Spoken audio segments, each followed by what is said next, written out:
5 साल जाने दीजिए, आप देखेंगे कि कैसे वो जो कन्वर्शन वाली चीजें रिवर्स होने लगेगी।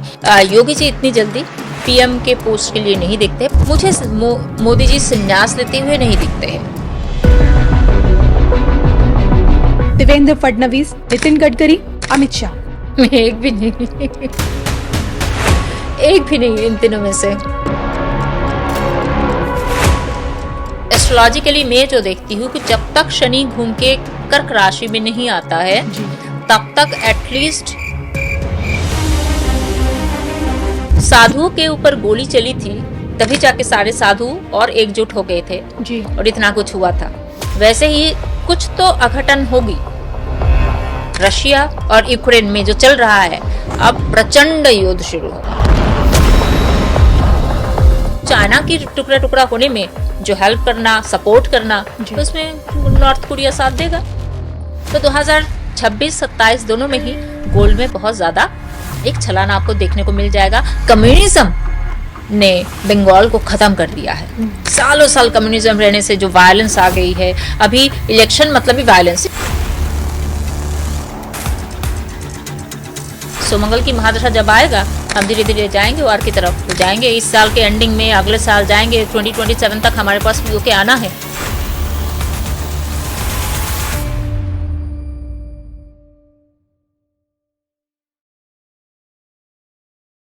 नमस्कार, धर्म ज्ञान के दर्शकों का स्वागत है। मैं हूं आपके साथ कविता राणा।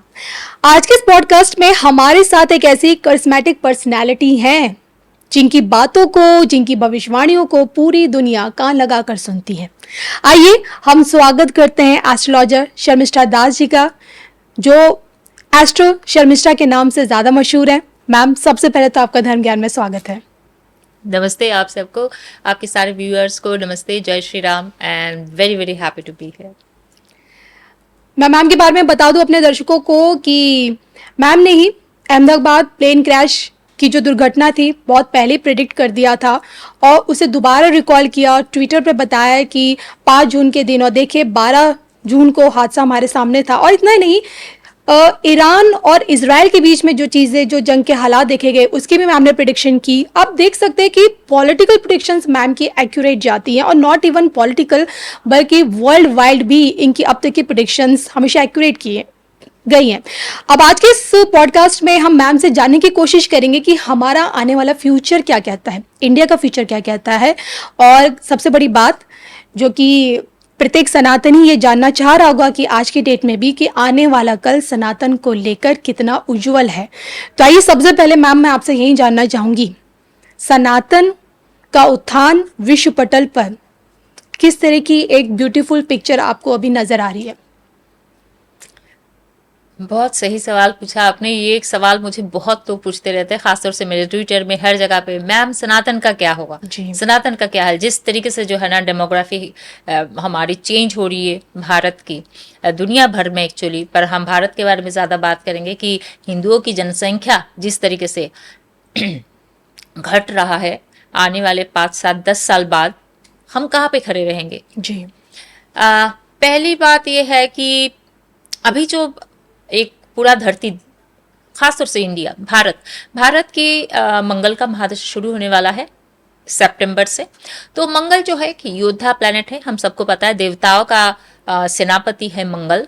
तो मंगल को प्रोटेक्शन करना आता है, भूमि का रक्षा करना आता है, इंसानों की जो जन समाज की प्रोटेक्शन, रक्षा करना, युद्ध लड़ना, अपनी जो शत्रु को उसको परास्त करना, थोड़ी बहुत एडमिनिस्ट्रेशन स्किल भी है। ये है मंगल। मंगल बहुत डिसिप्लिन भी है, योद्धा को डिसिप्लिन होना पड़ता है, पर योद्धा बहुत थॉट हेडेड है, जल्दी जल्दी है ना, हर एक चीज की एक डिसीजन मेकर होते हैं, ये बिना सोचे कि उसका परिणाम बाद में क्या होगा। जो योद्धा ऐसे कर, क्योंकि स्ट्रेटेजिस्ट एनालिस्ट नहीं है योद्धा। तो मंगल का महादशा जब अभी सितंबर से शुरू होने वाला है, तो हम देखेंगे कि मंगल हमारे देश में थोड़ा वार वाली सिचुएशन ले आएगा। हमें पाकिस्तान के खिलाफ लड़ना होगा, हमें पीओके लाना है, ये सारे चीजें। अपनी भूमि, मंगल जो है भूमि कारक है, भूमि पुत्र है और भूमि कारक दोनों ही है। तो मंगल का महादशा जब शुरू होगा, योद्धा भी है, तो हम तो वार करके कैसे भी हम लेके आएंगे पीओके। पर धीरे धीरे हमारी जो इकोनॉमी वो भी थोड़ी सी स्टेग्नेशन में होगी, थोड़ी सी स्लो हो जाएगी। तो फाइनली एक चीज देखेंगे हम धीरे धीरे, क्योंकि मंगल जो है ना योद्धा है, मंगल चीजों को सह नहीं लेता है। मंगल किसी चीज को सहेगा नहीं ना, जो योद्धा है कोई किसी चीज को थोड़ी सहने वाला है। योद्धा आप कुछ बोलोगे, योद्धा उसका पलट के जवाब देगा। सो अभी यहां से आप देखेंगे अराउंड 2029 2030 वहां से आप लोग देखेंगे कि कैसे ये जो अभी कन्वर्शन चल रही है, ये जो हम देखते हैं कि सनातनी भाई बहन हम कन्वर्ट्स हो जाते हैं, आप उसको जो भी नाम देंगे उस चीज का, पर ये कन्वर्शन वाली चीज तब चलेगी, पर तब उल्टा चलेगी, रिवर्स चलेगी। आज हिंदू से मुसलमान में जा रहे, क्रिश्चियन में जा रहे, अलग अलग कुछ, कोई तो जैन भी हो रहा है, तो तब हम देखेंगे रिवर्स हो रहा है, वहां से लोग सनातन की तरफ आ रहे हैं। तो अल्टीमेटली जब 2032 में राहु का महादशा शुरू होगा, तब हम देखेंगे कि किस तरीके से सारे लोग फिर से सनातन मुखी हो रहे हैं, और सनातन की जय जयकार, लोगों में सनातन के लिए खड़े होने का एक अलग ही जोश आने वाली है। जैसे आजकल, पहले ऐसा नहीं था कि एक दूसरे को देख के जय श्री राम बोल रहे हैं, सोशल मीडिया में मंदिर जाने की बहुत कुछ लगा रहे हैं। तब लगता था कि आज से कम 15-20 साल पहले बहुत ज्यादा धर्म के बारे में बात करना, एक दूसरे को देख के जय श्री राम बोलना, कि मंदिर में जाने की, सोशल मीडिया में कुछ अपलोड करना, वैसा होता था कि ये तो बहुत एलेस इंसान है, इसमें कोई स्टैंडर्ड नहीं है। बीइंग ह्यूमन है ना, कोई धर्म में विश्वास नहीं करते, हम ह्यूमन है, हम इंसान है, यही हमारी सबसे बड़ी धर्म है, यही सब बातें तब बहुत किया जाता था। अब पलट गया। आजकल सोशल मीडिया में सबसे ज्यादा धर्म वाले जो मंदिर वाला, धर्म वाला, भगवान जी वाला रील्स या जो भी कुछ कंटेंट है, उसकी सबसे ज्यादा व्यूअरशिप होती है जी। ये पलट रही है धीरे धीरे। आने वाले टाइम में 22 के आसपास वहां से देखेंगे आप, अलग जागरण शुरू होगा। तब होगा आप सोशल मीडिया में नहीं, आप रियल लाइफ में भी ये है कि भाई तुम हमारे सनातन के खिलाफ एक शब्द भी बोलोगे तो मैं देख लूंगा। और खाली देख लूंगा वाली बात नहीं है, सनातन को रक्षा करने के लिए भी तो जरूरत है ना, कि कोई बोले ही क्यों कुछ। सनातन की रक्षा के लिए हमारे जो साधु है, हमारे जो लोग हैं, आम जनता है, बहुत स्ट्रांगली अपने आप में एक यूनिटी दिखाएंगे, और वो चलता रहेगा कई टाइम। तो अभी सनातन के लिए बहुत ज्यादा अच्छा फेज नहीं है। अगली 3-4 साल, 5 साल थोड़ा सा मुश्किल वाली है। 5 साल जाने दीजिए, आप देखेंगे कि कैसे वो जो कन्वर्शन वाली चीजें रिवर्स होने लगेगी। कुछ तो पता नहीं कहाँ कहाँ ये जो इस्लामिक टेररिज्म, ये सब कहाँ कहाँ भाग जाएंगे, कहाँ जाके मुंह छुपाएंगे, कुछ तो वापस आएंगे और कुछ खत्म ही हो जाएंगे। तो आने वाले टाइम में जो सनातन के लिए एक गोल्डन पीरियड आने वाली है। अभी थोड़ा सा ट्रांसफॉर्मेटिव और चैलेंजिंग टाइम में यहाँ पे हमें डट के बने रहना पड़ेगा बस। यू मीन कि बाय 2032 जिन लोगों के पूरे सनातनी है वो भी अपने आप को सनातन मानना शुरू कर देंगे, जिसको आप सनातन का एक नया सूरज उगता हुआ हमें नजर आएगा। लेकिन इन सब के बीच आज की सबसे बड़ी दिक्कत तो मैम ये है कि हिंदुओं में एकजुटता कब आएगी। जो जात पात में बटे हुए हैं, धीरेन्द्र शास्त्री जी वो एक नारा देते हैं कि भाई जात पात में मत बटो। तो क्या इनकी मुहिम, ये जो अभियान चला रहे, क्या ये कामयाब हो पाएंगे? हिंदू की एकता विश्व पटल पर हमें देखने को मिलेगी? जी, ये सब आप देखेंगे तब भी जब 2029 2030 के आसपास आएगा, तभी आएगा। इससे पहले यूनिटी नहीं आएगा। वो जो घर वापसी, जिसको आप अभी थोड़ी देर पहले कह रहे थे, मैं पीछे से कह रही थी घर वापसी, हम वीडियोस देखते हैं, घर वापसी हो गई है। ये घर वापसी वहां से शुरू होगी, और फिर ये नहीं देखेंगे अरे एक बार तो ये कुछ क्रिश्चियन बन गया था, इसको क्यों, क्या पता नहीं क्या खा पी के आया है, ये तो सनातन इतना फॉलो नहीं किया है। तब ये होगा कि तुम सनातनी हो, that itself is a huge thing. वो एक वर्ड हम सबको एक जगह पे करेगा। तो मैं बोलती हूँ कि राहु जो है वो बहुत ज्यादा जात पात नहीं देखता है। राहु खुद ही है चंडाल प्रजाति की। तो राहु का महादशा जब आएगा तब ये नहीं होगा कि तुम ब्राह्मण हो, तुम ये हो, वो हो। तो राहु का महादशा में लोगों की माइंडसेट चेंज होगा उस हिसाब से तुम कितना स्किलफुल हो, तुम्हें कितना काम आता है, तुम किसी काम के भी हो कि ऐसे ही खाली प्रवचन देते हो, तुम सच्ची में किसी चीज के लिए, मतलब तुम किसी चीज के लिए खड़े रहते हो कि ऐसे ही तुम्हारी सब कुछ बातचीत है।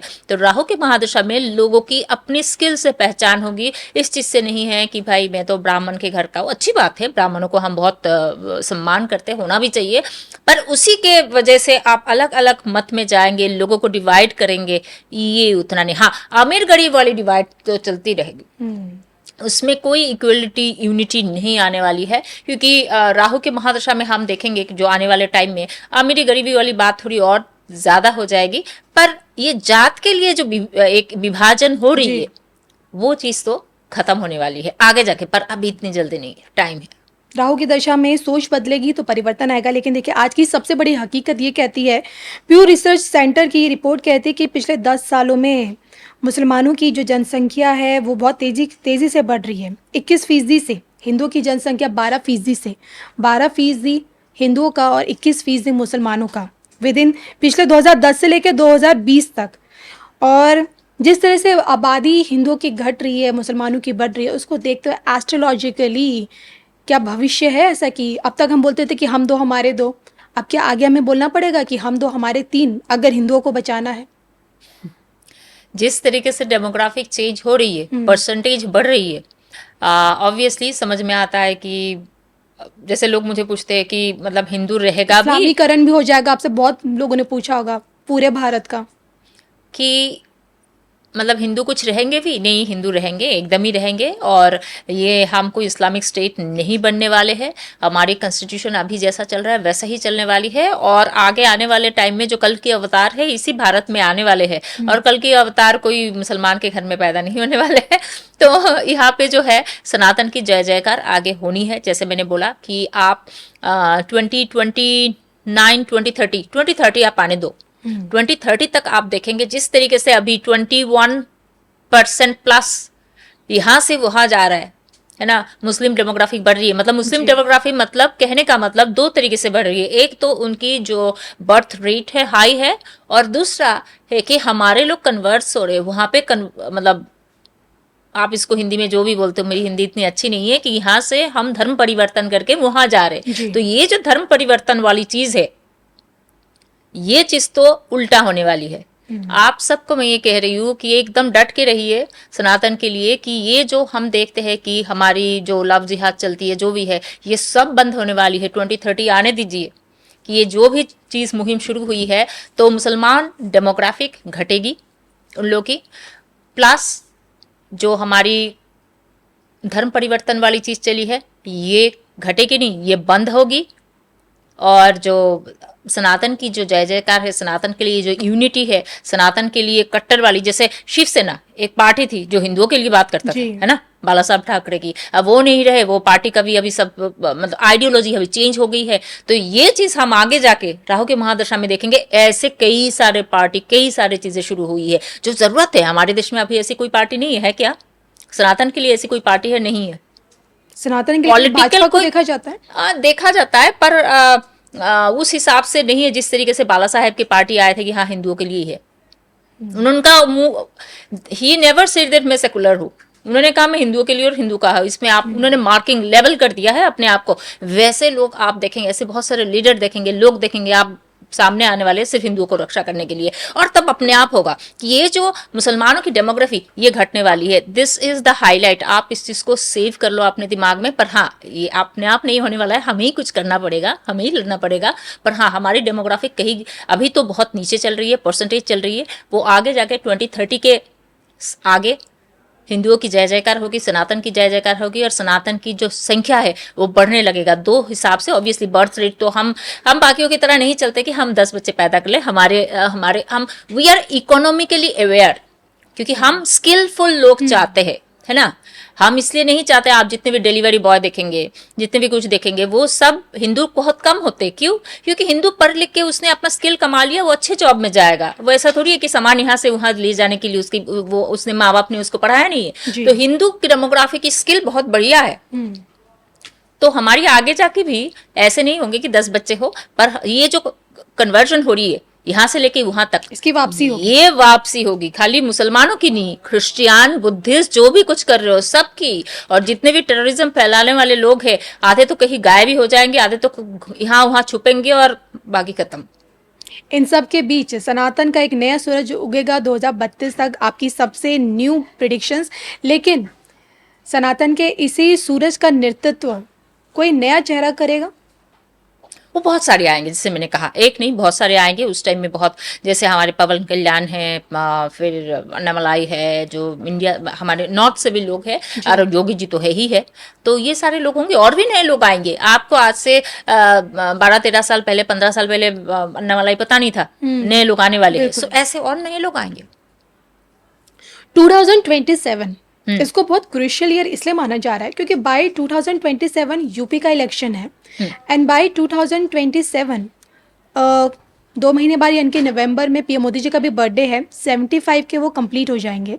और शायद यही वजह है कि लोग कहते हैं, आलोचक कहते हैं कि भाई 2027 में मोदी जी संन्यास ले लेंगे, अपना तीसरा टेन्योर कंप्लीट नहीं कर पाएंगे। लेकिन इसी 2027 में यूपी का इलेक्शन यानी कि योगी जी के दोबारा मुख्यमंत्री बनने के चांसेस। मैं आपसे जानना चाहती हूँ पर्टिकुलरली योगी आदित्यनाथ जी को, क्योंकि काफ़ी लोगों ने आपसे पूछा पीएम मोदी के बाद कौन, तो आप वहाँ पे योगी जी के चेहरे को फिट नहीं करती हैं, वाई? योगी जी की चेहरा शायद अभी लोग मुझे बहुत नापसंद करेंगे, आपकी वीडियो और नहीं देखेंगे आगे मेरी बात सुनने के बाद। हाँ, योगी जी जो है बहुत ही बढ़िया है, उनकी एडमिनिस्ट्रेशन अच्छी चल रही है। और इस बार मैं गई थी कुंभ मेला में, है ना, मेरे माता पिता को लेके गई थी। मेरे माता पिता बहुत, है ना, बहुत एजेड है, माय फादर इज ऑलमोस्ट 80, पर बहुत अच्छी दिखी, प्रशासन अच्छी है, हर क्या बताओ 100 मीटर में प्रशासन है, प्रशासन काम कर रहा है। तो योगी जी जो है बहुत बढ़िया काम कर, इसमें कोई शक नहीं है। पर आपका काम करना और आपकी किसी अलग अलग जगह पे फिट होना, कहते हैं ना कि एक इंसान के सक्सेस के लिए क्या चाहिए, भाग्य और कर्म दोनों चाहिए। एक चीज से नहीं होगा, खाली भाग्य है कर्म नहीं है, बन सकते हो, टिकोगे नहीं, निकल जाओगे। और अगर खाली कर्म है भाग्य नहीं है तो बस पता नहीं कब बनोगे। तो उनका भी वही हाल है। मुझे योगी जी इतनी जल्दी पीएम के पोस्ट के लिए नहीं देखते, पता नहीं आगे कभी आएंगे तो आएंगे। और मेरी एक प्रेडिक्शन था 2024 में कि योगी जी केंद्र में है तो 2025 के एंडिंग में, सितंबर अक्टूबर नवंबर ऐसा कुछ आएंगे, या फिर 2027 में। ये दोनों में से किसी एक टाइम में योगी जी जो है केंद्र में आ सकते हैं। तो योगी जी जब केंद्र में यहाँ आएंगे तो इसका मतलब ये नहीं कि मैं कह रही हूँ कि वो प्रधानमंत्री बन जाएंगे, मुझे ऐसा नहीं लगता है। मुझे लगता है योगी जी को कोई अच्छा पोर्टफोलियो दे देंगे। मैं तो बोलूँगी एस्ट्रोलॉजिकली मुझे अगर पूछे, उनकी इतनी अच्छी एडमिनिस्ट्रेशन है, इतना अच्छा डिटर्मिनेशन है, उनको रक्षा मंत्री कर देना चाहिए। जीत की हैट्रिक लगा पाएंगे? हाँ जी, 27 का इलेक्शन यूपी का, 27 के इलेक्शन अगर योगी जी रहते तो योगी जी जीतेंगे, इसमें कोई शक ही नहीं है। इसमें तो कोई शक ही नहीं है, योगी जी जीत ही सकते हैं। हो सकता है वहां पे दलित के वहां से किसी को, अगर योगी जी को यह बुलाते हैं तो दलित थोड़ी निचले जाति के किसी को रिप्रेजेंटेशन में लेके आ सकते हैं योगी जी की जगह पे, वहां पे दैट कैन बी पॉसिबल। पर इतनी जल्दी योगी जी का यहाँ आना प्रधानमंत्री के रूप में मुझे एस्ट्रोलॉजिकली नहीं दिखता है। अब आते हैं कि मोदी जी कितने दिन तक यहाँ पे रहेंगे। मोदी जी 2000 अभी तो ठीक है, कोई परेशानी नहीं है। 2027 मोदी जी को लिए क्रॉस करना थोड़ी मुश्किल हो जाएगी। उनकी हेल्थ प्लस ये पॉलिटिकल जो एक प्रेशर हर तरीके से, क्योंकि तब और पॉलिटिकल प्रेशर नहीं रहेगी, तब ग्लोबल प्रेशर भी है, क्योंकि आपको दिखेगा कि यहाँ वहाँ इतने सारे कंट्रीज एक दूसरे के साथ वार पे जुड़ गए हैं। तो एक ग्लोबल टेंशन, इंटरनल प्रेशर और हेल्थ की प्रेशर, ये तीनों चारों चीजें मिला के मोदी जी 2027 क्रॉस कर पाएंगे, उसका थोड़ी कमी होगी। ऐसा नहीं है कि पूरी तरह, पर मेरा ये कहना भी है कि ये जो आपने कहा मोदी जी संन्यास ले लेंगे, मुझे मोदी जी संन्यास लेते हुए नहीं दिखते हैं। मुझे दिखते हैं कि मोदी जी पॉलिटिक्स में रहेंगे और वो यहाँ पे जो भी उनके बाद बनेंगे नेक्स्ट पीएम, पूरे सरकार को पीछे से डेमोन्स्ट्रेट करेंगे। तो वो कोई संन्यास लेते हुए मुझे ऐसा नहीं लगता है। I don't see him taking संन्यास, और मतलब एकदम ही रिटायरमेंट ले रहे, ऐसा नहीं है। तो वो एकदम ही हो सकता है पीएम फेस के लिए ना रहे, वो पीछे से इस सरकार को डेमोन्स्ट्रेट करेंगे, वो चलाएंगे, वो अपना एडवाइस जो भी है निर्देशन सब कुछ वो देते रहेंगे। देखिए ना, हर कोई जानना चाहता है अभी से ही, क्योंकि आप भी बोल चुकी कि 2027 पीएम मोदी के लिए बहुत क्रुशियल है। ऐसा नहीं है कि चले ही जाएंगे, पर हाँ उसको मतलब अगर मुझे कोई पूछे क्या होगा 2027 अगर उन्होंने क्रॉस कर दिया ना, तो समझ लो मोदी जी तो इतनी जल्दी कहीं नहीं, जैसे मैं कहती हूँ मोदी जी कहीं नहीं जाने वाले हैं, तीसरा टेन्योर कंप्लीट करेंगे एकदम। क्या पता चौथे के लिए भी वो सोचे, पर अगर 2027 उन्होंने क्रॉस कर लिया ना, तो समझ जाइए कि मोदी जी कहीं नहीं जाने वाले हैं, यहाँ पे है और बहुत लंबे देर के लिए यहाँ पे है। That's a good thing. Secondly Modi ji 2027 में अगर इफ एट ऑल चले भी गए, एकदम ही सही, बहुत, क्योंकि 70-80% चांसेस है एक्चुअली, अगर चले गए तो वो रिटायरमेंट एक उस हिसाब से नहीं लेने वाले हैं, वो पीछे से रह के भी सरकार चलाएंगे। नेक्स्ट पीएम फेस मैं आपको सिर्फ 3 ऑप्शन दे सकती हूँ। देवेंद्र फडणवीस, जिन्हें मुझे लगता है बहुत करीब से जानती हूँ क्योंकि आप खुद मुंबई से आती हैं। और second is Nitin Gadkari and third is Amit Shah. एक भी नहीं, एक भी नहीं इन तीनों में से। मतलब जो हम लोग सोच रहे हैं, नहीं कोई नया नहीं, फेस, नया मोदी जी चेहरा। तो एक सरप्राइज देते हैं। मोदी जी ने मध्य प्रदेश की इलेक्शन हुआ सीएम के फेस सरप्राइज के लिए, देना। उन्होंने सरप्राइज दिया। आपके दिल्ली में किसी ने सोचा था? रेखा गुप्ता ने खुद नहीं सोचा था जी। कि हाँ वो बन जाएंगे। यूपी में जब योगी जी आए तब भी सरप्राइज था फर्स्ट टाइम सरप्राइज था। तो 17 में। योगी जी, मोदी जी आप लोग को सरप्राइज देने वाले हैं। पर फिर भी मेरे पास जो है, नितिन गडकरी जी कभी बनेंगे ऐसा तो मुझे कभी नहीं लगता है कि वो अभी नहीं तभी नहीं कभी बन सकते हैं। He is a king maker. पीछे से रह के जितना बताया जाए उसका बहुत अच्छे से काम करना। ये जो ऑटोमोबाइल ट्रांसपोर्टेशन, जैसे रोड्स एंड हाईवेज उनको मिला, ये सब डिपार्टमेंट में इज अमेजिंग। उनकी जो चरराशि इतना एक्टिव होती है ना हॉरोस्कोप में, उनके ऊपर हमने एक पूरा एपिसोड बनाया था एबीपी के साथ, नेताजी की कुंडली। उसमें हमने टोटल 20 नेता के बारे में 20 एपिसोड बनाया है, तो उसमें हमने बात किया है। तो वो कभी पीएम बनेंगे ऐसा मुझे नहीं लगता है। अब पता नहीं 50 साल बाद क्या होगा क्या नहीं, अभी तो नहीं। सेकेंडली देवेंद्र फडणवीस अभी नहीं, बहुत लंबा टाइम है। मुझे नहीं लगता है देवेंद्र फडणवीस अभी बनने वाले हैं प्रधानमंत्री। अगर बनते भी है तो चांसेस थोड़ी कम ही है, तो बहुत दूर है, उनकी एज भी बहुत ज्यादा नहीं है।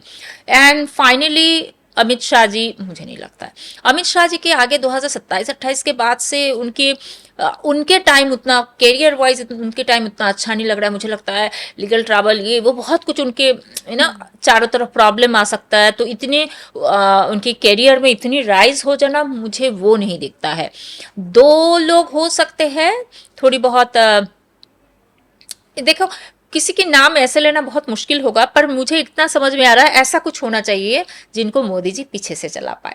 तो ऐसा कौन सा लोग जो आपकी निर्देश बार बार लेंगे? आप मुझे कठपुतली, आप फिर कठपुतली बोलना चाह रही हैं? कठपुतली नहीं बोलना चाहती हूँ। वो तो मनमोहन सिंह थे, इतना भी बुरे हाल नहीं है। बीजेपी से ऐसा भी कोई नहीं आएंगे। तो ऐसा कोई आएंगे जो जो किसी और की सलाह राय बार बार लेने के लिए तैयार हो, है ना। तो मुझे तो ऐसा यहाँ पे कोई इतने बड़े बड़े नेता मुझे नहीं लगता है कि वो बार बार किसी की बातें ले लेंगे, है ना। योगी जी मोदी जी को बहुत ज्यादा क्या करते हैं, रिस्पेक्ट करते हैं, वो सब चीजें ठीक है। वो बार बार मोदी जी उसको चलाएंगे और चलेंगे हर चीज पे, I don't think that is possible. तो ऐसा कोई होना पड़ेगा जिसका एम्प्लॉय का एटीट्यूड है। एम्प्लॉय जो होता है ना, हर चीज पे बॉस टोकता है, हर चीज पे बॉस की बातों पे ही अगर उसकी हिम्मत नहीं हो खुद से हो कि कुछ करे, जितना बताया जाता है उतना ही करते हैं। तो अब ये सोचिए कि एम्प्लॉय के एटीट्यूड में कौन है, एम्प्लॉय से कौन कौन यहाँ पे आया है, ये सोचिए आप। चुनी हुई सरकार अगर लोकतांत्रिक देश की एक बड़ी भूमिका में रहती है तो दूसरी तरफ विपक्ष को भी इम्पोर्टेंस दी जाती है, क्योंकि विपक्ष भी एक बड़ी भूमिका में रहता है जो कहीं ना कहीं जनता का प्रतिनिधित्व करता है, ताकि सरकार कुछ अच्छा करे या गलत करे उसको उस पर क्वेश्चंस उठाता है। विपक्ष का जब नाम लेती हूँ तो एक नाम सबसे ऊपर आता है जो अपोजिशन लीडर है हमारे, राहुल गांधी। मैं अपने ज़्यादातर गेस्ट से एक सवाल राहुल गांधी से जुड़ा लेती हूँ कि राहुल गांधी का फ्यूचर क्या क्या नज़र आ रहा है आपको? अब उनका तो करियर ही पॉलिटिक्स है और कुछ नहीं है। और पॉलिटिक्स में वो अभी जो विपक्ष की प्रधान होके बैठे हुए एलओपी है ना, लीडर ऑफ ऑपोजिशन बने हैं, इससे ज्यादा कोई बड़ी लीडर या बड़ा कुछ बन जाएंगे मुझे तो ऐसा नहीं दिखता है आगे। इनफैक्ट उनका जो एक बुध का एक भुक्ति शुरू होगा उनका 2027 के आसपास, तो वहां से तो उनकी और डाउनफॉल ही मुझे दिखता है। अच्छे दिनों की शुरुआत नहीं है आगे फ्यूचर में उनका? मुझे ऐसा नहीं लगता इतनी जल्दी वो इसमें रहेंगे। हाँ, प्रियंका गांधी आगे आ सकते हैं थोड़ी थोड़ी थोड़े थोड़े। तो राहुल गांधी आगे जाके बहुत लंबा इस पॉलिटिक्स में टिकेंगे मुझे नहीं लगता है। अब 25 साल बाद क्या है उसके बारे में मुझे नहीं पता है कि अगले देखिए 15-16 ईयर्स या 17 ईयर्स तो बीजेपी को ही गवर्नमेंट चलाना है। मुझे बीजेपी गवर्नमेंट आने वाले और 15 से 17 साल तक कहीं और आ रहा है मुझे नहीं लगता है। मुझे ये बीजेपी की ही गवर्नमेंट, जब तक मैं एस्ट्रोलॉजर हूँ, एस्ट्रोलॉजिकली बात करूंगी और मैं एनालिस्ट नहीं हूँ, तो एस्ट्रोलॉजिकली मैं जो देखती हूँ कि जब तक शनि घूम के कर्क राशि में नहीं आता है तब तक एटलीस्ट शासन जो चला रहे हैं उसमें मुझे कोई चेंज नहीं दिखता है। जो कमल खिला हुआ है वो खिला हुआ रहेगा भविष्य में लंबे समय तक? लंबे समय तक 15 से 17 साल जो है वो बीजेपी गवर्नमेंट जो जो सिटिंग गवर्नमेंट है वो कोई भी हो, सिटिंग गवर्नमेंट बना हुआ रहेंगे 15 से 17 साल तक। जब तक शनि कर्क राशि में नहीं आते तब तक सिटिंग गवर्नमेंट ही रहने वाला है। उसके बाद थोड़ा सा हलचल वाली प्रॉब्लम आएगी, उसके बाद भी अगर जैसे तैसे मिली जुली सरकार बन के चला पाए तो बहुत बढ़िया है। तो मुझे 15-17 साल तो कोई और गवर्नमेंट दिख ही नहीं रहा है। उसके बाद कौन आएंगे कौन नहीं, राहुल गांधी कुछ बन पाएंगे नहीं बन पाए भगवान ही जाने। यानी कि शनि जब तक कर्क में रहेंगे, यानी कि आपने मोर देन 15 इयर्स और आगे को दिए हैं यस भाजपा अभी को। तो अभी कहा है कर्क राशि में आने के लिए 5 साइन दूरी पे है ना अभी। एक जल राशि से दूसरी जल राशि 5 साइन दूरी पे होता है। सो 5 साइन और जाने वाले 2.5 साल तो 5 दुगुना 10 साल तो यही पे हो गया। 2.5 साल एक्चुअली 17-18 साल। ओके, शनि की बात आई, so let's talk about Shani महाराज कर्म फलदाता। और शनि का नक्षत्र परिवर्तन, शनि की वक्री चाल, उत्तरा भाद्रपद में कुछ बड़ा परिवर्तन, कोई बड़ा बदलाव आगे फ्यूचर में देखने को मिलेगा? ये अतीत में कुछ हुआ था जो अब आगे हो सकता है? देखिए शनि हर साल वक्री होते हैं जी। और हर साल वो शनि हर साल जो है 5 महीने के लिए वक्री रहते हैं। टोटल 5 महीने के वो वक्री रहते ही रहते हैं। तो घुमा फिरा के that's a very usual thing. पर अभी आने इस साल जो एक अनयूजुअल चीज हो रही है, शनि का वक्री होना अनयूजुअल नहीं है। शनि का उत्तर भाद्रपद में भी वक्री होना वो भी कोई ताजुब चीज नहीं है। तो शनि का ऐसे क्या चीज है जो बहुत क्या है, क्योंकि शनि वक्री मतलब रेट्रोग्रेड मोशन में चलते चलते जी। शनि आ जाएंगे पूर्व भाद्रपद नक्षत्र में अक्टूबर के फर्स्ट वीक में। वो जो चीज है वो 1966 में लास्ट टाइम हुआ था। इससे बीच में एक बार भी शनि पूर्व भाद्रपद नक्षत्र में वक्री नहीं हुआ।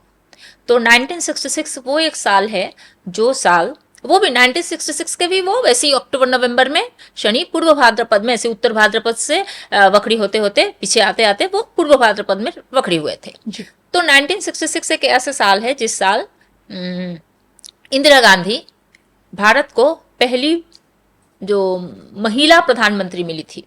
तो चलो वो तो अलग बात हुई, पर इसी दौरान जब शनि वक्री हुए पूर्व भाद्रपद नक्षत्र में तब साधु जितने भी साधु संत है वो लोग एकजुट होके उन्होंने ये प्रधानमंत्री जो हमारे इंदिरा गांधी सरकार के खिलाफ वो खड़े हुए थे, क्योंकि उनको गौ रक्षा बिल चाहिए था और इंदिरा गांधी की गवर्नमेंट ने मना कर दिया था। फिर उन्होंने छल भी किया है, क्योंकि उन्होंने कहा है कि हाँ हाँ हम मान जाएंगे कर लेंगे, जैसे ही अगला सेशन शुरू होगा हम उसमें पास करा देंगे, ताकि वो लोग जो धरने पे बैठे हुए थे, फास्टिंग कर रहे थे, मतलब निर्जला बैठे हुए थे, ताकि उसको बंद किया जाए। पर फिर बाद में उन्होंने ऐसा कुछ नहीं किया। तो करपात्री महाराज ने श्राप भी दिया था गोपाष्टमी के दिन। ये सब जो सिलसिला हुई थी गवर्नमेंट के ऊपर, जो साधु संत लोग अकर गए थे इतना हाँ हाँ जी गोलियां भी चली थी उन। यस गोलियां भी चली थी।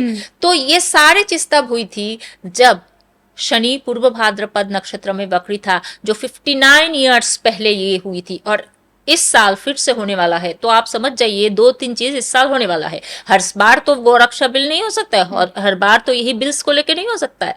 इस साल भी यही चीज होगा कि सारे साधु संत और सनातनी लोगों में एक अलग अवेयरनेस आएगी, पहली बात। दूसरी बात, हाँ गवर्नमेंट के खिलाफ थोड़ी बहुत लोग आवाज उठाएंगे, कैओस शुरू होगा। तीसरी बात, जितने भी टेररिस्ट है, जितने भी ये फेक बाबा बने हुए हैं, जितने भी इन्फिल्ट्रेटर्स है, ये सारे अब दिखेंगे। अब दिख नहीं रहते, हमें तो पता ही है, हर कोई आके डेली हिंदू देवी देवता के ऊपर कुछ ना कुछ बोल रहा है। बहुत स्ट्रिक्ट एक्शन लिया जाएगा। तो शनि का पूर्व भाद्रपद में रेट्रोग्रेड होना ये दर्शाता है कि भाई अगर आप धर्म के खिलाफ, साधुओं के खिलाफ कुछ कर रहे हो तो समझ जाइए इसका तो आपको दंड मिलना ही है, पहली बात। और दूसरी बात कि हमारे सारे साधु संत जो है वो यूनिटी दिखाएंगे और जो फेक बाबास बने हुए हैं, जो कभी भी कुछ भी बोलते हैं, अपने अपने हिसाब से एक अपना अपना फॉर्मूला बता देते धर्म का, वो ये सब बंद होने वाले हैं। सरकार और स्ट्रिक्ट होने वाली है और थोड़ा सा हमारा जो इकोनॉमिकल कंडीशन है भारत का वर्ल्ड वाइड, देखिए शनि वक्री हुआ है इंडिया के लिए है क्या, जो अमेरिका में बैठा है उसके लिए भी शनि वक्री है। तो ये जो शनि वक्री होना पूर्व भाद्रपद नक्षत्र में, वो हमारी रुपीस को मतलब हमारी जो करेंसी है, इंडियन करेंसी को थोड़ा सा डाउन कर देगा, हल्का सा डाउन करेगा। वर्ल्ड इकोनॉमी थोड़ी सी मेल्ट डाउन हो जाएगी। प्लस उस टाइम में गुरु का नक्षत्र है पूर्व भाद्रपद, जो है वो गुरु का नक्षत्र है। गुरु का सबसे डेडली नक्षत्र वही है पूर्व भाद्रपद। तो और गुरु इस टाइम में अतिचारी है। तो ये सारा मिला जुला के अगर जो मैं देखती हूँ कि थोड़ा सा इकोनॉमिकल कंडीशन वर्ल्ड वाइड थोड़ा सा हिलेगा, इंडिया में भी थोड़ी थोड़ी असर दिखेगी, रुपीस का रेट जो है थोड़ा सा गिर सकता है। और एक चीज अच्छी है, कुछ ना कुछ होगा, कुछ ना कुछ। देखिए, साधुओं के ऊपर गोली चली थी तभी जाके सारे साधु और एकजुट हो गए थे जी। और इतना कुछ हुआ था। वैसे ही कुछ तो अघटन होगी तब जाके सारे हिंदुओं में सारी चीजें ट्रिगर करेगा ना, फिर से चीजें एकजुट होंगे। तो हालांकि ये इस सब बार कुछ हो सकता सरकार मोदी जी की है। गुरु का अतिचारी होना, आपने कहा कहीं ना कहीं रुपए डाउनफॉल होगा। अतिचारी समय आता है तो एक ईयर आ जाता है 2032 तक। कहते हैं कि जब गुरु अतिचारी होते हैं तो बहुत क्विकली रिजल्ट्स देते हैं। गुरु का अतिचारी होना मानव सभ्यता के लिए अच्छी बात नहीं है। गुरु का अतिचारी होना पूरा धरती के लिए, किसी भी चीज की पॉजिटिविटी के लिए, ग्रोथ के लिए अच्छी बात नहीं है। क्यों मैम? क्योंकि अरे गुरु गुरु सबसे पॉजिटिव प्लेनेट है ना। आप कोई भी एस्ट्रोलॉजर के पास, पंडित के पास जाएंगे तो पहला चीज जो बताते हैं, अरे आपका गुरु का दशा शुरू होने वाला है, सब ठीक हो जाएगा, है ना। जबकि ऐसा नहीं होता है, सबकी गुरु का अलग अलग है। पर फिर भी लोग एक मोटा मोटी बात ये करते हैं कि गुरु है सब ठीक हो जाएगा। गुरु जो है बहुत दयालु होते हैं। गुरु आपको डांटते भी है तो आपको सही दिशा में आपको डायरेक्ट कर देते हैं। गुरु आपको हमेशा हमेशा आशीर्वाद करते हैं। आपके घर में गुरु ब्राह्मण है, आपके घर में ब्राह्मण आते तो आपकी माता जी को सबको बताते, नहीं नहीं आपके बच्चे अच्छे करेंगे, सब अभी कल्याण होगा, सब ग्रोथ होगा, देखते जाइए आपके बेटे का नौकरी लग जाएगी, आपकी सेहत एकदम ठीक होने वाली है, आप सोचिए मत, आपकी पोते पोती देख के जाएंगे। सारे अच्छे अच्छी बातें कह के जाते हैं ना जी। गुरु। ब्राह्मण घर में आना मतलब ये जो पंडित जी आते हैं आपको सब अच्छे अच्छे बातें कह के जाते हैं, जबकि ऐसे इतनी अच्छी होने वाला ही नहीं है, फिर भी वो अच्छे बोल के जाते हैं, पॉजिटिव। जब इतनी पॉजिटिव प्लैनेट इतनी जल्दी जल्दी निकल जाएगा, और शनि तो अभी वक्री, अभी तो हमने बात किया शनि वक्री है। शनि जब रेट्रोग्रेड होता है बहुत स्लो मोशन में शनि चलती है, वेरी स्लो। शनि की मोशन जो है वो घट जाती है। शनि सबसे स्लोएस्ट प्लैनेट है। 30 डिग्री एक राशि कवर अप करने में शनि को 2.5 साल लगता है। जी। अब जब शनि को 2.5 साल लगता है खाली 30 डिग्री क्रॉस करने में, ऐसे ही वो इतनी स्लो है और वो और स्लो हो जाएगा। शनि क्या है? कर्मफल दाता। कर्मफल तो ऐसे हर कोई प्लैनेट दे रहा है, पर शनि बहुत ही कार्मिक पुलिस है, बहुत स्ट्रिक्ट है। आपके सबसे स्ट्रिक्ट जो टीचर है वो आके घंटों घंटों बैठी रहती है, और जो सबसे अच्छी टीचर है, अच्छी पढ़ाती है, अच्छी चीजें बच्चों को एकदम बहुत इंस्पायर करके पढ़ाती है, पढ़ाती भी अच्छी है और खुश भी है, बच्चों को भी खुश रखती है, वो आई 5 मिनट में चली गई। और जो स्ट्रिक्ट है आके ही बच्चों को मतलब बेंच के ऊपर खड़ा कर देता है, वो आके बस घंटों वो 5 क्लास उसी को लेना है। अब बताइए आपको कैसा लगेगा? कितनी डिप्रेसिव हो जाएंगे आप सुन के। आपको लगेगा अच्छा वो मैडम नहीं आएंगे, वो जो पढ़ाती है अच्छी, उनसे क्लास में सब कोई अच्छा ही करता है। और जो डरावनी है वो डरावनी है, फिर भी कोई अच्छा नहीं करता है, डर के भी उसके ऊपर कोई अच्छा नहीं करता है। डिप्रेशन और ज्यादा हो या और डिप्रेशन आपकी ज्यादा। सो दुनिया भर में एक डिप्रेसिव कंडीशन शुरू होने वाली है। मैं आप लोग को और एक स्पेशल प्रेडिक्शन दे रही हूँ कि जुलाई में गुरु जो है 6 डिग्री 41 मिनट चलेगा। मतलब जो गुरु की जो यूजुअल चाल है, जो ऐसे हमेशा चलते हैं, उससे लगभग डबल है। तो गुरु का इतनी स्पीडली एक एक राशि से धीरे धीरे धीरे धीरे आगे निकल जाना, और इसी टाइम में शनि का 3-3.5 महीना, 3 महीना से थोड़ा सा ज्यादा, लगभग 100 डेज रेट्रोग्रेड धीरे धीरे धीरे धीरे पीछे आना, ये एक चीज तो जरूर करेगा। रशिया और यूक्रेन में जो चल रहा है अब प्रचंड युद्ध शुरू होगा। प्रचंड मतलब लोगों ने ऐसा सोचा ही नहीं होगा कि रशिया इतना, क्योंकि कब से चल रहा है, 5 साल से लोगों ने कहा चलो चल ही रहा है, इतना विकट तरीके से वो इस वार की ट्रिगर करेंगे, तो लोगों को लगेगा कि रशिया पुतिन क्या तो नहीं हो गए, मतलब पागल तो नहीं हो गए, लोगों को ये सब चीज लगेगा। सो मेरा ये मानना है कि ये जो अभी इसका अतिचारी, इनका रेट्रोग्रेड होना, ये 2 बड़े बड़े प्लेनेट में से एक का अतिचारी और एक का रेट्रोग्रेड, ये जो जब भी कॉम्बिनेशन बनता है, इससे पहले भी बनी है, ये पहली बार नहीं हो रही है। 2021 में गुरु अतिचारी और शनि रेट्रोग्रेड था, उससे क्या हुआ, डेल्टा वर्जन आया, और हमें पता है कितने लोग दुनिया भर में चले गए। जी। मैंने भी अपनी फूफा जी को खोया है, तो मुझे पता है कितनी भयंकर हाल था, कोई किसी के मिलना नहीं, कुछ भी नहीं, बहुत बुरी हाल थी दुनिया की, है ना। जी। सो सिमिलर वे में तो इकोनॉमी भी प्रॉब्लम आया, हमारी इकोनॉमी ही एक है जो सरवाइव किया, इंडियन इकोनॉमी, बाकी सारे यूरोप इकोनॉमी का का सब कुछ पूरा हाल खराब हो खराब हो गया। गया था। तो आप समझ सकते हैं। और शनि अभी कहाँ है? मीन राशि में है। शनि किस तरफ जा रहा है?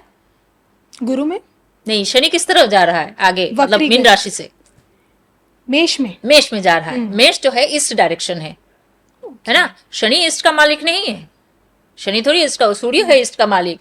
तो शनि धीरे धीरे ईस्ट की तरफ जाना, तो पूर्व और पश्चिम दोनों का ही आप क्लैश होगा। इस बार की वर्ल्ड वॉर में ईस्टर्न एशिया, ये सब, खैर पिछले बार भी था, जापान और कोई तो नहीं थे, खाली जापान ही उसमें, जापान के ऊपर ही बॉम्बिंग हुआ था। इस बार तो पूरी तरह ईस्टर्न कंट्रीज, जो एशियन कंट्रीज जो है, वो उसका तो इस बार इन्वॉल्वमेंट होगा ही होगा।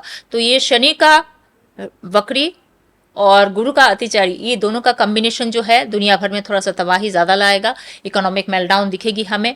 और वार जो है अभी दो कंट्री में शुरू है, वो और थोड़ा इंटेंस तरीके से होने वाली है। खासतौर से रशिया और यूक्रेन, बहुत इंटेंस वार अभी शुरू होने वाला है अगस्त के आसपास से। इंस्टेंटली तो नहीं, क्योंकि ये कई महीना चल रहा है ना, अक्टूबर तक।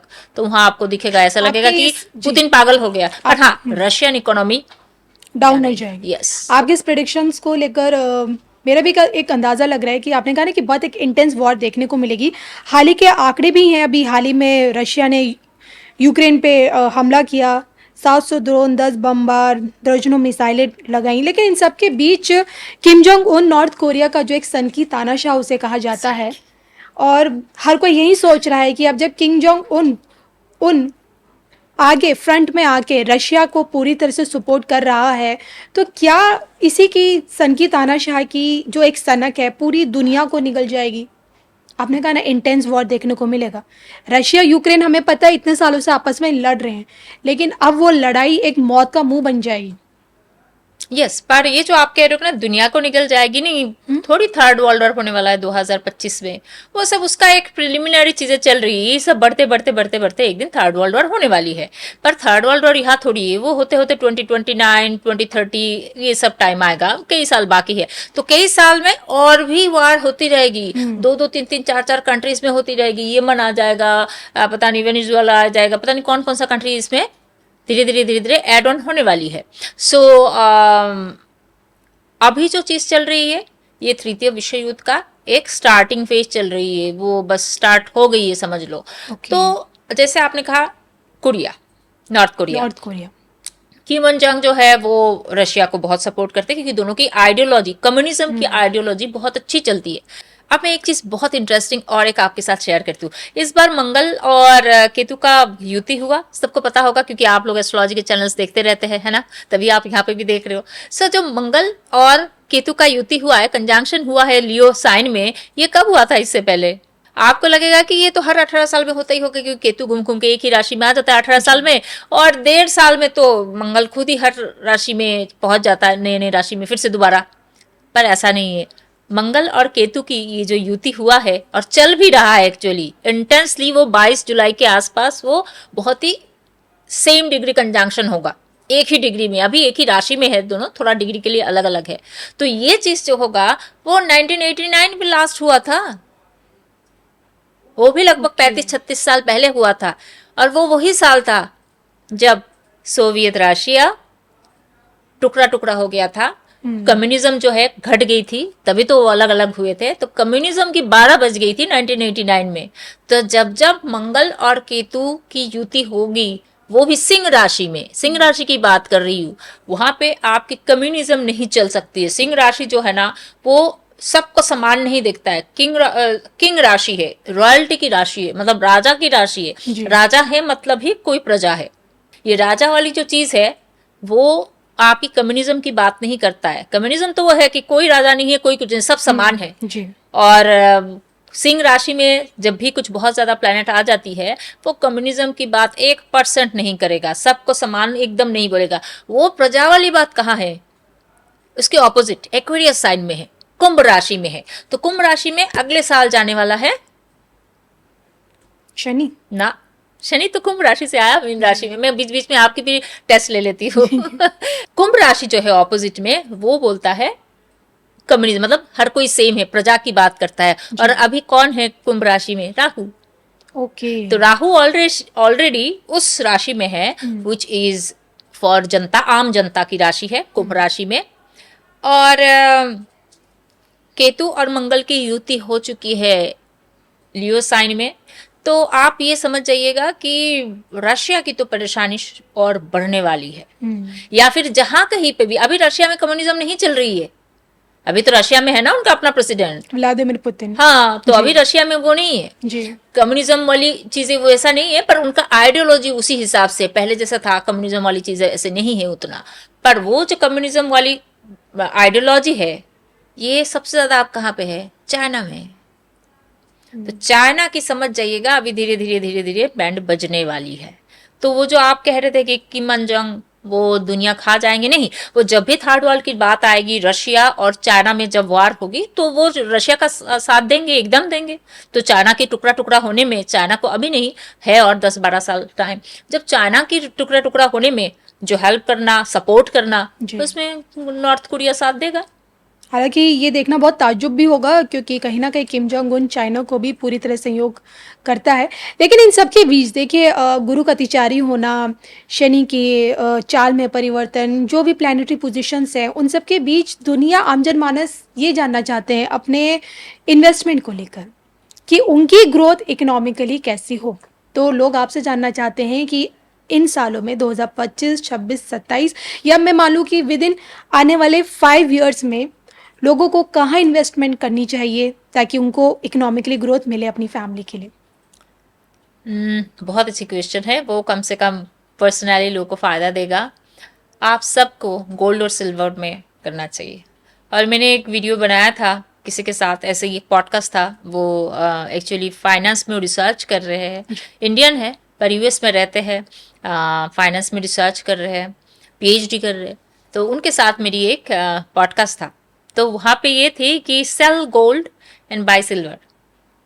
इस साल आपको नहीं पता, पिछले 14-15 साल में सिल्वर जिस हाइट पे नहीं पहुंचा, इस साल पहुंचा। इसी महीने में सिल्वर $37 पर आउंस पहुंच गया है कि and which is the record last 14-15 साल में कभी ऐसा हुआ नहीं है। तो ये जो चीज हुआ है, इसी ये होने वाला था। अगले साल तो सिल्वर और बढ़ेगा। तो इसी को देख के कहा था, क्योंकि गोल्ड तो ओवर प्राइस हो गया है, लोग, आम जनता गोल्ड 10 ग्राम गोल्ड भी नहीं खरीद पाता है, क्योंकि इतनी महंगा, लाख रुपए अब टच कर चुका है, उससे आगे बढ़ चुका है। तो आप लोग सिल्वर लीजिए, इस साल बहुत फायदे में रहेंगे, 2026 में भी रहेंगे। तो ये मैंने तभी बताया था, वो मेरे इंस्टाग्राम में ये वीडियो है, यूट्यूब में भी है। और अभी भी टाइम नहीं गया है, आप लोग एक्चुअली लेट हो, पर फिर भी अभी भी टाइम नहीं गया है, तो आप लोग सिल्वर में निवेश कीजिए।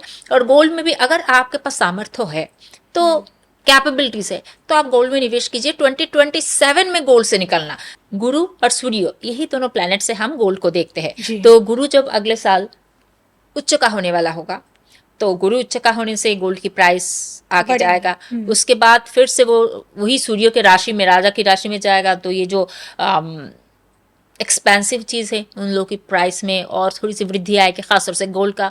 तो 2026-27 दोनों में ही गोल्ड में बहुत ज़्यादा एक छलान आपको देखने को मिल जाएगा। अगर आपके पास पैसे हैं तो आप ले लीजिए गोल्ड, क्योंकि गोल्ड अभी जो 5 डिजिट में गोल्ड है ना, 5 डिजिट है ना, हाँ अभी 5 डिजिट में गोल्ड है, वो 2026-27 में आपको 5 डिजिट में गोल्ड नहीं दिखेगा, वो 6 डिजिट में ही होगा। अभी आपको तय करना है आपको लेना है कि नहीं लेना है।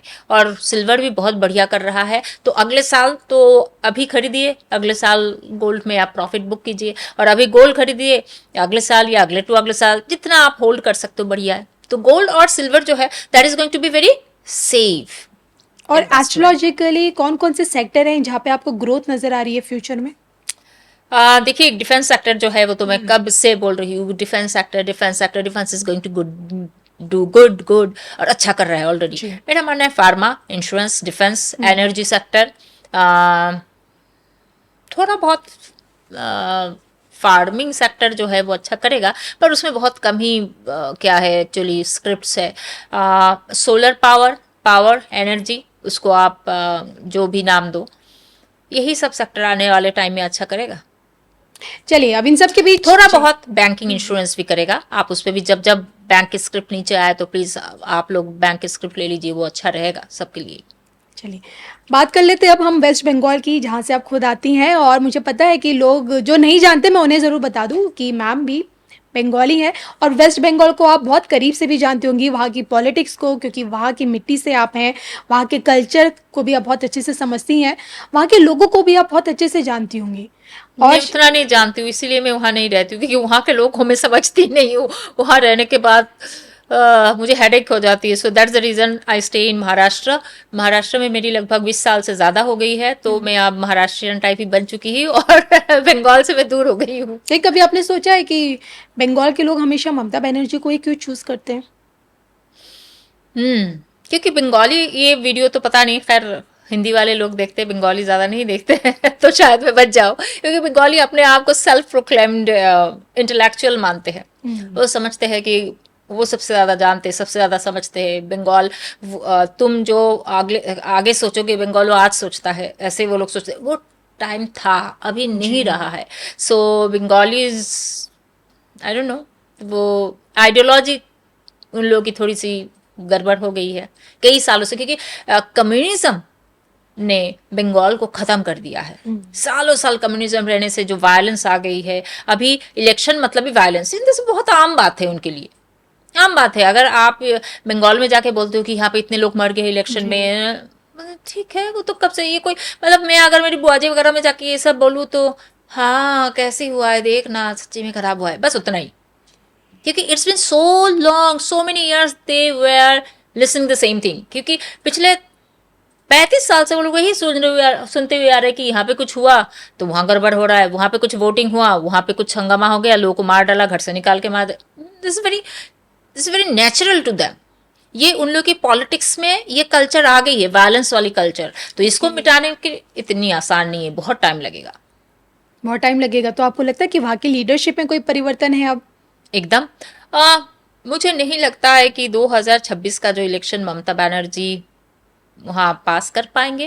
मुझे बहुत कम उम्मीद है। अब मैं गलत हो सकती हूँ तो टाइम ही बताएगा, पर मुझे नहीं लगता है कि ये, तो मैं अभी से नहीं, पिछले साल की अप्रैल में मैंने एक ट्वीट किया था कि पहली बार लोग ममता बनर्जी के खिलाफ रास्ते पे आएंगे। अगस्त सितंबर आने दीजिए। तो लोगों को लगा ऐसा ही क्या होगा, ये तो हर बार हर एस्ट्रोलॉजर बोलते रहते हैं, आज तक जी। कुछ नहीं हुआ, कोई उनको हिला नहीं पाता है। She is so strong over there, full hold she is having. फिर पता चला आरजे कर केस हो गया, कुछ वहां गड़बड़ हो गया। पहली बार सारे बंगाली उनके खिलाफ आए, रास्ते पे धरना दिया, बहुत कुछ हुआ। सो तब लोगों को लगा कि नहीं, मैम जो कह रहे हैं कुछ तो सही है। अदरवाइज लोग मुझे पूछते थे कि उनकी तो कुंडली नहीं है ऑथेंटिक वाली, आप किस बेसिस पे बता रहे हो? तो मैं जो कुंडली देख रही हूँ उस बेसिस पे अगर सारी चीजें सही हो रहा है तो मैं सही बोल रही हूँ। मेरे पास सही कुंडली है जो मुझे लगता है। सो एंड देन पिछले बार दिसंबर में मैं एबीपी न्यूज में गई थी, तो उन्होंने मुझे पूछा था, उनके ऊपर वही नेताजी की कुंडली, उसमें ममता बनर्जी के बारे में बात हो रही थी कि बंगाल को हम आगे कैसे देखते हैं। मैंने कहा 2025 में और दिसंबर में शूट हुई थी, अब आने वाले साल कैसे है। मैंने कहा अगर 2025 में किसी भी राज्य में भारत के आपको दिखेगा खराब हालत, एनआरकी, एनआरकी का हिंदी क्या होता है, अराजकता, जी। अराजकता दिखेगी, तो वो होगा वेस्ट बंगाल। और आपको दिख गया है कि वेस्ट बंगाल के मुर्शिदाबाद का कहानी क्या है। मैंने कहा था दोनों बंगाल बहुत बुरी तरह फंसेंगे, पर खैर वो बंगाल हमारी नहीं, हम अपने बंगाल पे बात करेंगे। और हमारी बंगाल के हाल सबसे खराब सारे राज्यों में होगा तो सिर्फ वेस्ट बंगाल होगा। और हमें दिख रहा है वेस्ट बंगाल का हाल कितना बुरा है, आए दिन वहां से कैसे कैसे खबर हमारे पास आ रही है। पर ममता बनर्जी की अगस्त से आप देखिए, जुलाई अगस्त चल रहा है, जुलाई देखते हैं, कभी कभी 15 दिन 20 दिन आगे पीछे रिजल्ट होती है, पर जुलाई के बाद से या फिर अगस्त से आप कह सकते हो, उनके हालत जो है और थोड़ी खराब होने वाले, लोग उनके खिलाफ रास्ते में और आएंगे। और ममता बनर्जी के लिए बहुत चैलेंजिंग टाइम आने वाली है, समझ लो कि अब शुरू ही होने वाला है। और अगले साल वो जीत के आ पाएंगे, मुझे ऐसा नहीं लगता है। That's it. बिल्कुल। तो लोगों की जितनी दिलचस्पी वेस्ट बंगाल के आने वाले इलेक्शंस में है, उतनी दिलचस्पी जो इसी साल के जो इलेक्शन है बिहार को लेकर है। और काफ़ी ज़्यादा एस्ट्रोलॉजर्स ने प्रेडिक्ट किया है कि नीतीश कुमार चुनाव तो लड़ेंगे, जीतेंगे भी, लेकिन मुख्यमंत्री नहीं बन पाएंगे। कई लोगों का ये कहना है कि ये उनका आखिरी टेन्योर है, वो इलेक्शन ही नहीं लड़ेंगे। नीतीश कुमार, मैं आपसे इसलिए जानना चाहती हूँ क्योंकि उनका एक लंबा पॉलिटिकल करियर रहा है, और देखा जाए तो मोदी जी की सरकार में भी एक सहयोगी के तौर पर वो हैं, एनडीए के उसमें तो कभी आपने नीतीश कुमार का फ्यूचर अगर आप हमें बता मैंने पाए कोशिश आगे। किया एक्चुअली, पर मेरे पास उनका कोई ऑथेंटिक कुंडली नहीं है, जिस वजह से मैं इस बार पता नहीं क्यों मैं बिहार के इलेक्शन के बारे में मैं कोई प्रेडिक्शन ही दे नहीं पा रही हूँ, क्योंकि पता ही नहीं। पर हाँ, मैंने प्रशांत किशोर जो है उनकी भी कुंडली मेरे पास नहीं है, पर उनकी पार्टी की कुंडली है। अभी तो पिछले साल ही पार्टी बना, जी। दमदार पार्टी है। हमने एक नेताजी की कुंडली में प्रशांत किशोर के ऊपर वीडियो बनाई है, जिसपे एपिसोड में हमने उनके पॉलिटिकल चीजों के ऊपर उसी पे बात किया है मोस्टली, जहाँ पे उनकी पार्टी के ऊपर, क्योंकि पार्टी जन की कुंडली स्वराज हमारे पार्टी, पास है। जी। हाँ, वो एक्वेरियस लग्न है, शनि वहां पे बैठे हुए हैं, 6th हाउस में 4 प्लेनेट है, मतलब हर एक गुरु अपनी राशि में, सॉरी गुरु कह रही हूँ, जो शुक्र अपने राशि में है, बुध अपने राशि में है, शनि अपने राशि में है, क्योंकि पिछले साल यही सब चीजें था। और गुरु जो है 4th हाउस में केंद्र में बैठा हुआ है, टॉरस साइन में। तो ये सारा देख के समझ में आता है, बहुत ही लंबी रेस का घोड़ा है वो पार्टी, कहीं नहीं जाने वाला है, और इस साल बहुत अच्छा परफॉर्मेंस करेगा वो पार्टी, ये तो मैं पक्का बता सकती हूँ। अब वहां जीतेगा कौन इस साल, सच्ची में मेरे पास, जैसे बंगाल के बारे में बता पाई, आई एम सो सॉरी, मैं बिहार के बारे में इस पर कुछ नहीं बता पा रही हूँ, और मैं ऐसी एस्ट्रोलॉजर नहीं हूँ, बस कुछ एक कंटेंट क्रिएट कर लूँ बोल के, नहीं, मुझे नहीं पता। आप नहीं बता पा रही है, मतलब बिल्कुल साफ है कि बहुत ही शॉकिंग रिजल्ट्स इस बार हमें बिहार में देखने को मिल वो सकते मुझे हैं। नहीं पता, बट देन मुझे सच्ची में इस बार कुछ खास आइडिया नहीं है बिहार के इलेक्शन का। इन सब के बीच मुझे लगता है हमने आपसे, हाँ, 2026 पे भी जानना चाहूँगी, लेकिन 25 को लेकर न्यूमोलॉजिस्ट, जितने भी न्यूमोलॉजिस्ट हैं, दे सेड कि बिकॉज 2025 का ओवरऑल नंबर 9 आता है, तो ये मंगल है। पिछले 6 महीनों में जितनी भी अप्रिय घटनाएं हुई हैं बैक टू बैक, महाकुंभ ले लीजिए, पहलगाम वाला ले लीजिए, या अभी जो अहमदाबाद प्लेन क्रैश है, सबको लोग 9 नंबर से जोड़ते हैं, मंगल से जोड़ते हैं। आपसे जानना चाहती हूँ इसमें कितनी सत्यता है, और दूसरी बात कि 2025 का राजा और मंत्री कौन है, और आगे के जो रेस्ट ऑफ द 6 महीने हैं, ये आगे कैसे रहेंगे। 2025 का राजा मंत्री नहीं होता, राजा मंत्री होता है विक्रम संवत्स का, और अभी जो विक्रम संवत्स चल रहा है उसका नंबर है 2082। सो 2082 का जो विक्रम संवत्स है, ये जो 2025 है ये ग्रेगोरियन कैलेंडर का। सो 2082 जो विक्रम संवत्स अभी चल रहा है, जो मार्च में गुड़ी पड़वा या फिर जो हिंदी नववर्ष जिसको कहते हैं, ये हिंदू कैलेंडर है। जी। सो वहां पे हम निर्णय करते हैं, पता चल जाता है कि नवग्रह में से किसको कौन सा पोर्टफोलियो मिला है, जैसे हमारी कैबिनेट में मिलती है, किसको कौन सा कैबिनेट मिला है, आप ऐसा कह सकते हो। सो उस कैबिनेट में इस साल सूर्य राजा, जिस दिन वो मतलब पहला दिन था, इस विक्रम संवत्स का पहला दिन, चैत्र का पहला दिन, वो रविवार था। तो सूर्य राजा, सूर्य मंत्री इस साल है। जब सूर्य राजा सूर्य मंत्री है, तो आपको समझ में आ जाना चाहिए कि एडमिनिस्ट्रेशन बहुत स्ट्रांग होगा। सरकार बातें सबकी सुन लेंगे, पर करेंगे वो खुद की अपनी, वो किसी की कुछ सुनने वाले नहीं है। अब इतना कुछ लोगों ने बोला, इतना कुछ धरने की बात की, इतना कुछ लोगों ने डराया, आग जला देंगे, ओवैसी जो है, और फिर कोई और भी एक नेता, पता नहीं इस्लामिक कुछ एक पार्टी की नेता है, जिन्होंने जिनको अमित शाह जी ने बोला था कि तुम डराते हो, धमका रहे हो क्या हमें, मतलब संसद में ऐसे बोला था, मैंने क्लिपिंग भी देखा। सब ने बहुत डराया धमकाया कि अगर वाक बिल पास होगा तो देश में आग लग जाएगी। बिल्कुल कुछ हुआ नहीं। आपकी प्रिडिक्शन ट्रू हुई? मेरी प्रिडिक्शन तो पिछले साल अगस्त में था, 14 अगस्त को मेरा एक पोस्ट है मेरे ट्विटर पे, वहां पे है कि वाक बिल 2025 में पास होगा, और वो अप्रैल से लेके सितंबर के अंदर पास होगा। जी। और जैसे ही अप्रैल आया, अप्रैल में ही पास हो गया। मैंने मार्च नहीं कहा, बीच में विंटर सेशन के पिछले साल बोल रहे थे नवंबर दिसंबर में विंटर सेशन में आ जाएगा, विंटर सेशन में पास हो जाएगा। मैंने कहा मुझे नहीं लगता है, वही अप्रैल से सितंबर, से अप्रैल में आते ही पास हो गया है। और हमारी जो पार्लियामेंट है रात की 3 बजे तक चली, 3:30 बजे तक, बहुत धमाकेदार, ऐसा ऐसा शायद ही हमने कभी देखा है, सुना है। So that was very good, आ गई है। फिर कुछ एक सिटीजनशिप बिल आया है इससे पहले, और एक आया है। तो ये सब ऐसे ऐसे बिल पास हुआ है ना, सरकार ने किसी की नहीं सुनी है। जी। अभी आप देखिए सरकार, मंगल जो है ये सब काम नहीं, पॉलिसी मेकर नहीं है मंगल, मंगल युद्ध लड़ सकता है, पॉलिसी मेकर नहीं है। सबने बोला है कि गवर्नमेंट तो शायद ये जो इंडस लैंड ट्रीटी है, वाटर ट्रीटी है, जी। तो वो नहीं चलेगी, बंद कर, फिर शुरू हो जाएगा। किस तरीके से गवर्नमेंट डटे हुए है, बोले कि अच्छा ठीक है, दुनिया यहाँ से वहां हो जाएगा, हम नहीं सुनना है, और वैसे ही रहेगा। मैं आपको बता रही हूँ, अभी ये किसी भी कीमत पे नहीं जाने वाला है। चाहे ये कितना इंटरनेशनल प्रेशर आ जाए, नहीं, ये नहीं हटने वाली है। ओके। इसके ऊपर, इसी के ऊपर ही तो वार होगा। अभी जो पानी की राशि में शनि बैठे हुए हैं, मीन राशि में, जी। तो अब मीन राशि जो है ना, बहुत दयालु है, हर चीज दे देता है। तुम्हारा घड़ी अच्छा है, वो दे देगा, अच्छा तू पहन ले।